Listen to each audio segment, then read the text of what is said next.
शेतात ठिबक थरताय तुम्ही, तर ती किती लांबीपर्यंत चालेल अशी एक व्हिडिओ मी बनवली होती. तर त्याच व्हिडिओच्या कमेंटमध्ये एक हे शेतकरी दादा आहे, अनंत वरणकर म्हणून त्यांचं नाव आहे. तर त्यांनी विचारलं आहे की बाबा ही जी नळी आहे ही पेप्सी का?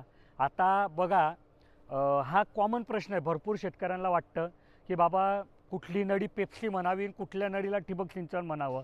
तर याची व्याख्या मी आज तुम्हाला समजवतो की जी पेप्सी असते ना, त्याला आम्ही प्रीपंच पेप्सी म्हणतो किंवा पेप्सी म्हणतो.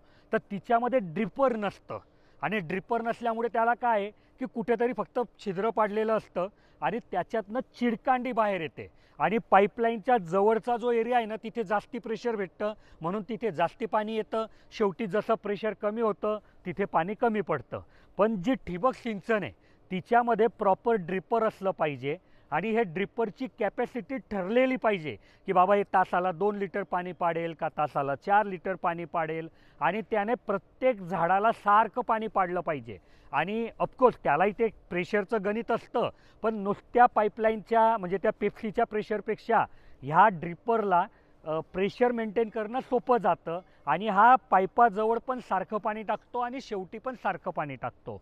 तर तो एक विषय झाला. दुसरं की जी पेप्सी असते ना, म्हणजे जी नळी असते तिची थिकनेस जर मायक्रॉनमध्ये असेल तर तिला पेप्सी म्हणतो आणि ती जर एममध्ये असेल तर तिला आपण ठिबक म्हणू शकतो. तर अशी एक व्याख्या मी तुम्हाला सांगितली.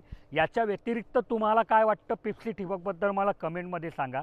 मी वाट बघतोय की तुम्ही जास्तीत जास्त कमेंट कराल. आणि ठिबक सिंचनाबद्दल जर तुमच्या मनात काहीही प्रश्न असेल तर आमचे इंजिनियर सकाळी 8 ते संध्याकाळी 6 उपलब्ध असतात.